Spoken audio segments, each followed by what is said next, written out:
Hi, I'm Schadt, CEO of Doublehorn. Today I'm joined by Amber Gunst, CEO of Austin Technology Council. How are you, Amber? I'm doing well, Tab. Thank you for having me here today. Thanks for joining us. Of course. Before we dive into ATC, leadership, strategy, Austin type questions, tell us about yourself and how you ended up in the current role.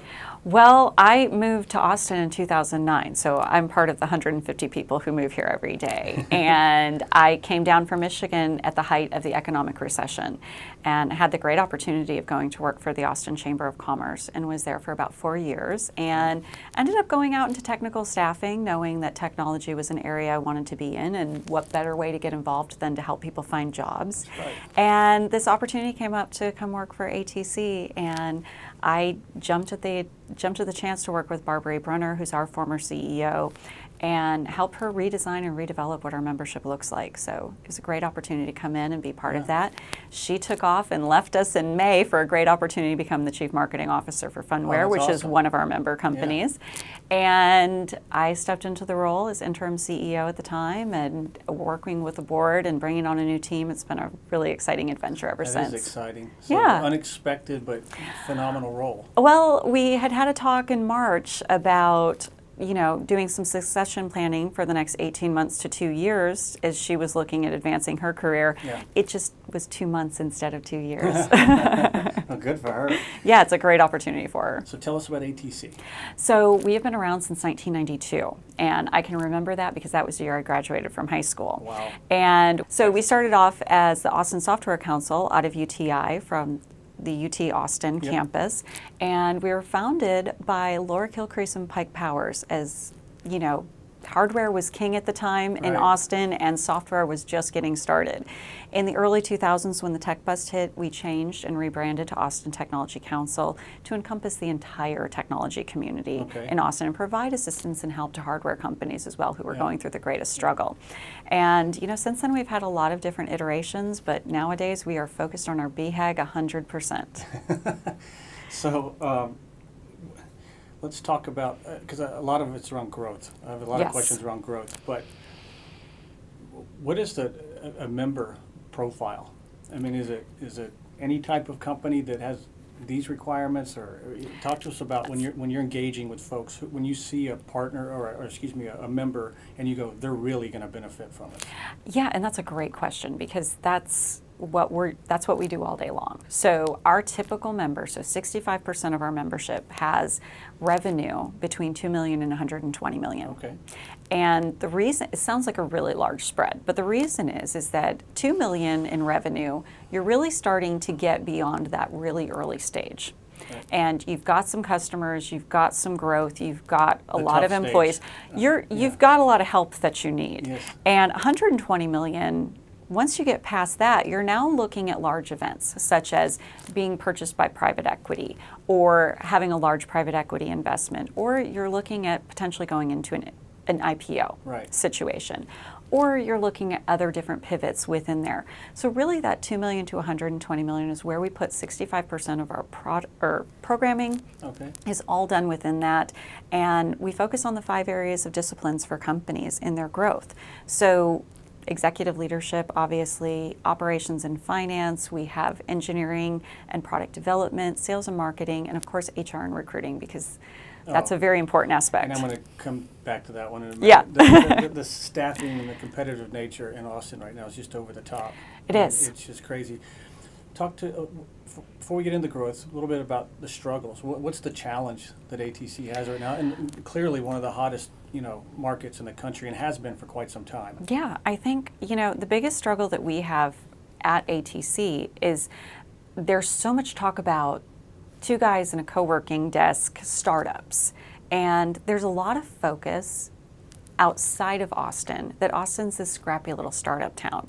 And so I think one of our biggest struggles is trying to get the outside area to see us as an established, growing, booming, scaling technology community that is hiring, that is developing really great technology that we're selling all over the world. And you honestly, to this particular point, that's crazy because I'm sitting in the middle of it and have been for over a decade. But there's still surrounding markets, kind of these big brother markets that think that about Austin? I think when we look in Texas, no. Right. But when we look at the East Coast and the West Yeah. Coast, we're lacking advanced funding in Austin. And the reason we're lacking advanced funding in Austin is because people think we're seed stage and A-round startups, Right. as opposed to large capital companies that are dealing with $50 million in revenue and above.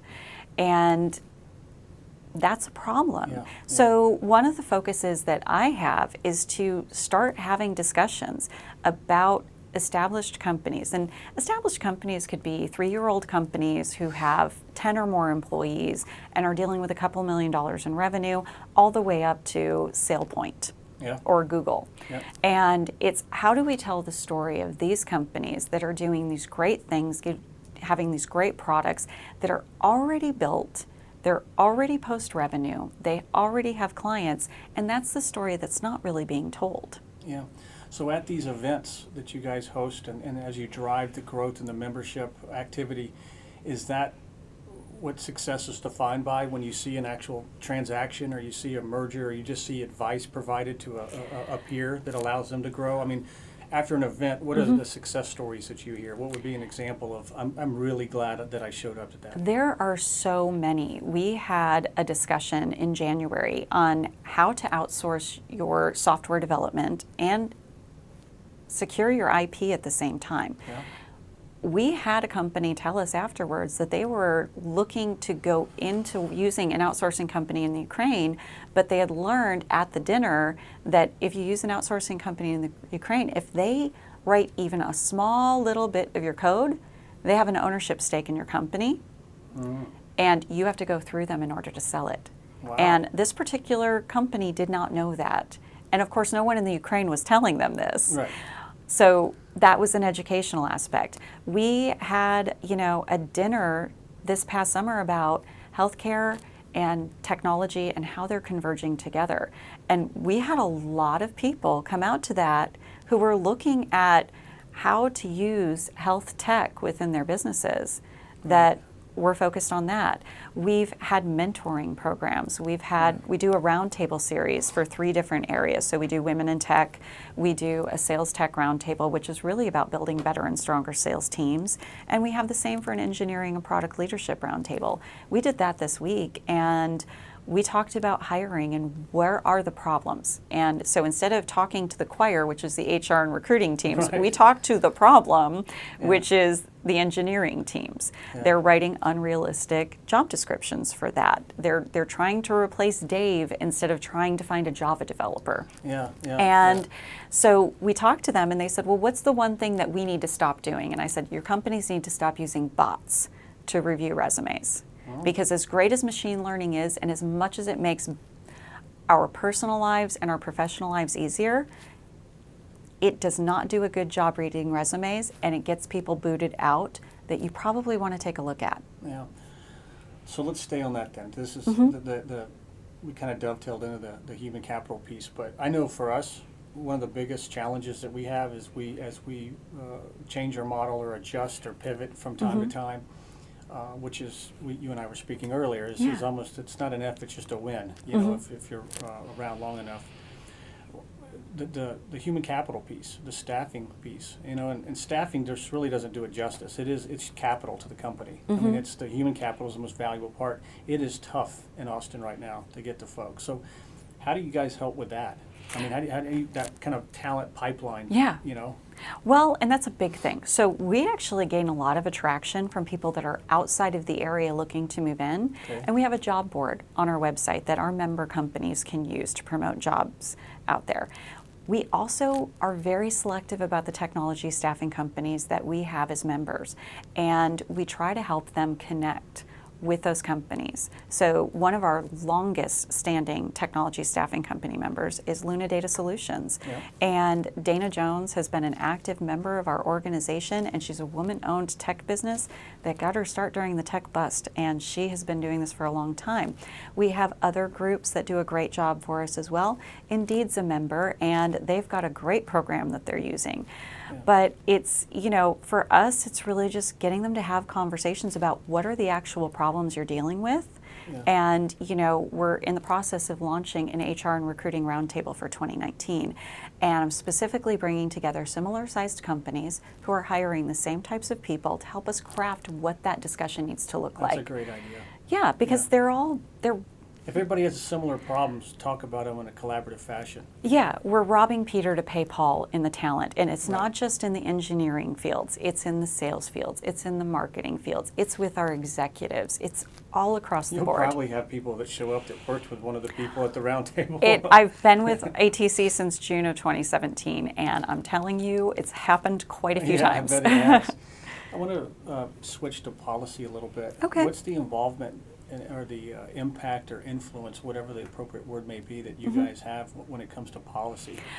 For years we had a pretty active public policy division, but tech doesn't really get super focused on public policy. They want to see more about how can we grow, how can we expand, what can we do. So when we look at public policy, we're looking specifically at what is going to have the greatest effect on tech.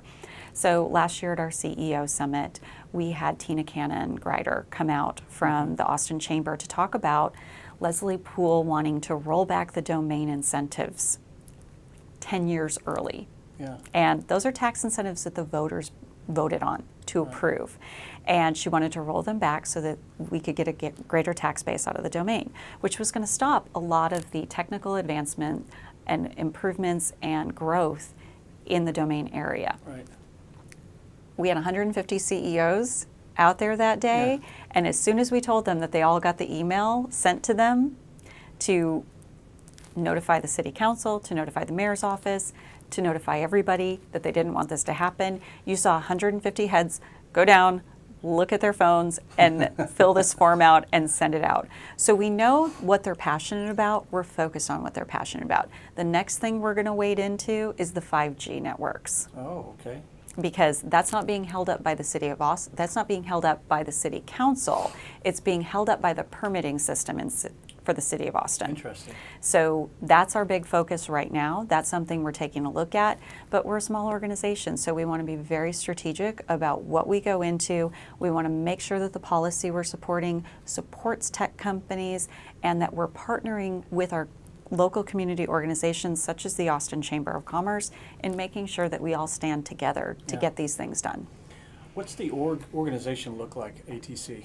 Obviously as interim CEO, kind of just talk, what are some of the roles and the staff work? What does it look like? Yeah, so we have a whole new team, and that happens sometimes. So we Literally have the org's new, or the people the themselves? people are new. Okay. So when I came in, really I've had a 20-year career in sales and business development, so I look at everything from what are we doing from a sales perspective. Yeah. And so we brought in a sales manager, we brought in a new member salesperson, we have a sales intern right now who's focused on retention, and we're training him on how to do retention for members. We have we've got someone that's handling our marketing for us. We have a marketing intern. And then I have the greatest director of operations anyone could ever ask for, who just makes my life and my day so much easier. But we're really fortunate that we have a strong board of directors who are always willing to step in and help and support our team as much as they possibly can. Is the board of directors comprised of actually member companies? Is that the way that works? Yes, you cannot be on our board if you are not a member of our organization. Yeah. What's the strategy for growth? And can you share maybe a couple, what are the metrics of growth? Is it number of members, retention rate, all of the above? All of the above. More events? More events, we want to be cautious about doing that. We don't want to be known as the people who put on 150 events a year. The value of the ones you have. Exactly. Yeah. Our programs are all value-based programming, meaning that you are going to be able to walk away from them and apply something to your business. If we start doing 100 to 150 of those a year, all of a sudden people stop coming because, and really how much value are you providing doing the same thing over and over? So we're going to be cautious about how quickly we grow that.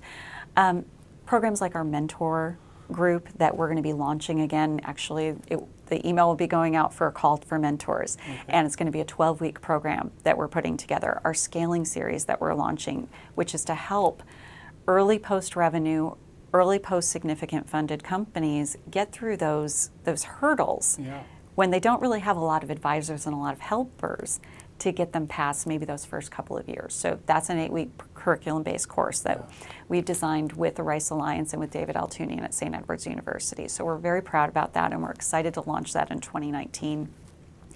As for the growth of membership, there are over 4,000 revenue-generating technology companies in the Austin market. So the sky is the limit where that comes into play. However, growing too fast and not having the resources to be able to sustain and support the membership that we're bringing on board is not something we're looking to do. I like the steady growth aspect. So let's grow it at a base that we are actually always providing value to our members, and that they understand how to take advantage of that value for themselves. How many members today? So we have about 250 member companies. The last time I did a count, I think we were about 237, but we're adding members almost every single day. So, right now, how does a company go about joining? Well, right now they can come to our website and they can request information about joining our organization.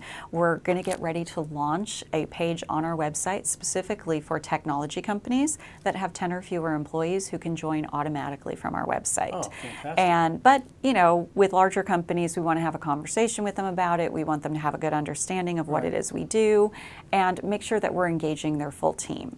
So when you've got fewer than 10 employees, that's easy to do. When you have more than 10 employees, that's a little bit more difficult to do. So we want to make sure that we've got enough buy-in and people understand how they can take advantage. And what I always tell people, and I told them this at the chamber and I tell them this now with ATC, there are 2 things you need, and one of them is more important than the other one. The first, which is a little less important, is you need to feel comfortable with the financial investment you're putting in.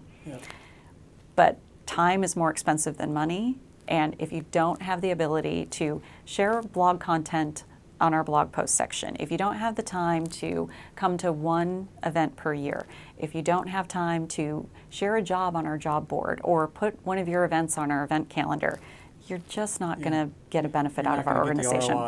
No, and I'd rather have companies look at this and say, you know what, we just don't have the time to put any time investment into ATC, so right now is not the right time for us to join. I'd rather have them say that and come to us when they do, where they can have a great experience, as opposed to, well, I feel pressured into doing this because 3 people told me I should, and then I got nothing out of it. So. Well, good. Well, thanks. That's Thank all great you. information. Thank you for being here today. Well, and thank you for having me. It was such a pleasure to talk to you. Thank you for joining our Double Horn C-Level chat. We look forward to seeing you next time. Thanks.